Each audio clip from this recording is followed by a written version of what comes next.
Chris ပါဒီနေ့ဟိုတယ်မှာ event တစ်ခုရှိတော့အလုပ်ကိုစောစောလေးသွားဖြစ်ခဲ့ပါတယ်ဒီနေ့ event က VIP 22ရက်အတွက်ပြင်ဆင်ပေးရမှာဆိုတော့အသေးစိတ်ကို queue စိုက်ပြီးတော့ပြင်ဆင်ပေးဖြစ်ခဲ့ပါတယ် buffet အတွက် food menu ကိုတော့မနေ့တည်းက kitchen team နဲ့တူတူ confirm လုပ်ထားပြီးသားဖြစ်ပါတယ်အလုပ်ရရောက်ချင်းပဲ table တွေကို arrangement လုပ်တယ် table တွေကို setting လုပ်တဲ့ချိန်မှာလည်း the number of guests seating plans နဲ့ service flow ကိုလည်းတည်တည်ချာစဉ်းစားရပါတယ် station layout က guest experience ကို direct တက်ရောက်နိုင်တာမို့ buffet station ကိုတော့ other လွယ်ကူကူယူလို့ရတဲ့နေရာမှာပြင်ဆင်ပေးထားပါတယ် beverage station မှာလည်းလူကြမ်းမှုမဖြစ်အောင်တည်တည်ချာလေးစီစဉ်ထားပါတယ် event တစ်ခုအောင်မြင်ဖို့ဆိုတာကကျွန်တော်တယောက်တည်းရဲ့အင်အားနဲ့မဖြစ်နိုင်ပါဘူးကျွန်တော်ရဲ့ဘေးနားမှာတက်ညီလက်ညီနဲ့ကိုတာဝန်ကိုယူပြီးတော့စူးစမ်းပေးကြတယ်ကျွန်တော်ရဲ့ team members တွေရဲ့အင်အားတွေလုံလားစိုက်ထုတ်မှုတွေပေါ်မှာအများကြီးမူတည်ပါတယ် F&B industry မှာ outstanding service ဆိုတာ full ကောင်းနဲ့မရပါဘူး guest တွေရဲ့ experience ကသာလျင်ရေးကြီးဆုံးဖြစ်ပါတယ် VIP guest တယောက်ချင်းစီရဲ့ smile and satisfaction ကိုမြင်ရတဲ့ movement က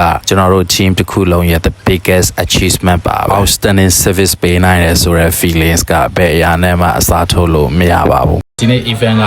အခုပဲပြီးသွားပါပြီဆိုတော့ကျွန်တော်ရဲ့ team members တယောက်ချင်းစီကိုကျွန်တော်ကျေးဇူးတင်တယ်ကျွန်တော်တို့3နာရီတွင်ထဲမှာ food တွေရော beverage တွေရော activities တွေရောအကုန်လုံးအားမြင်မြင်နဲ့ကျင်းပနိုင်ခဲ့တယ်ကျွန်တော်တယောက်တည်းရဲ့ခွန်အားနဲ့တော့မရပါဘူးကျွန်တော်ရဲ့ team တစ်ခုလုံးက team members တွေရဲ့အင်အားတွေအလုပ်ကြိုးစားမှုတွေအများကြီးပါပါတယ်အဲ့အတွက် team members တယောက်ချင်းစီကိုဒီကနေကျေးဇူးတင်ပါတယ် bye bye